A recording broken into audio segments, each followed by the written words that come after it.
All right, so Pump Room Chronicles. So here's what we're doing today. Actually, we've been doing this for the past month and a half, and we finally found a little solution on what we need to do. So, as you guys know already, since I've said it 1,000,001 times, the ship that I'm on right now is up for decommission, and we're going to be going to Hampton, Virginia next month. I'll be long gone, but this ship will be going to Hampton, Virginia to get decommissioned and scrapped. So before we get to Virginia, the captain wants to drain off all of the JP5 or jet fuel that's on the ship because they're not able to do it in Virginia, right? So to do that, we need to replace these two butterfly valves. Here's the first one, that's the second one. We need to replace these because, as you can see, they don't have any handles on them and they're pretty worn down and ragged. These are the two new butterfly valves that need to go in place of the old ones. This is a butterfly valve.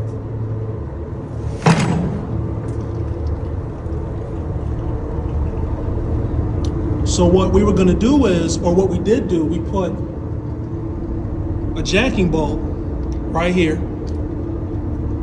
And what that does is, you put this in between here and you get a wrench and start to force these two flanges open, right? So once you force this open, this butterfly valve right here will be able to come out and you can replace it. The problem is that we didn't know that there was fuel in these lines right here. There's fuel all in these lines. So when we put the jacking gear in here to try to open this up to remove the butterfly valve, as you know, JP5 started leaking all on the ground, right? So we were trying to figure out, number one, how much fuel is in this line? And number two, how are we going to drain this fuel off so it won't come rushing out right here so we can be able to change these two butterfly valves? So what we did yesterday was, well, it was the captain, it was the chief mate, and the first engineer. They were down there. They thought, hey, it shouldn't be a lot of fuel in these lines. Let's try to fill this up, because in their mind there isn't that much fuel to be able to fill this whole filter tank up. So what they did was they started to run fuel into this filter tank right here, not knowing that there was way more fuel in the line, and it filled this all the way up, and it came up from right here and started spraying everywhere. It got all over the first engineer. He had to go upstairs and take a shower and all type of stuff. So we were back to square one until today. The first came up with an idea. Let's drain all of the fuel from the filter tank off from here. This is supposed to be a sight glass, but they hooked a hose up to it, and now the rest of this fuel is draining off.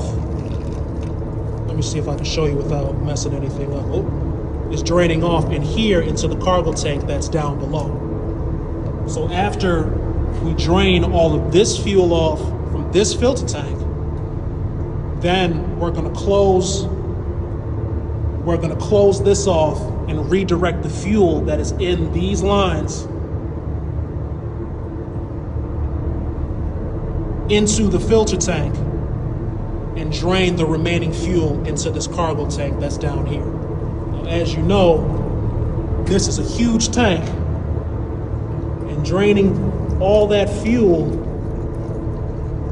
in here, as you guys know, with this small amount of flow, it's going to take a little while.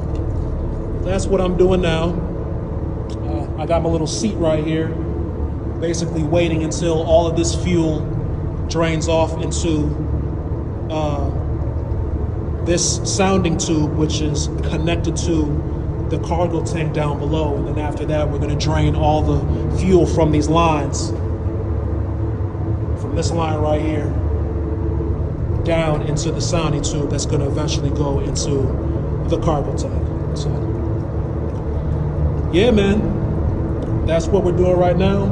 It's not a big deal, though. I get off the ship in about a week or so, so God bless. Just wanted to show you guys, you know, something that I'm doing. Obviously, I don't do a lot, or I can't show you a lot of things because, you know, the ship isn't moving. It's ROS, so I really don't have a lot to do. But, you know, here's a rare occasion where I'm actually doing something. So just trying to show you guys that. You guys have a blessed day.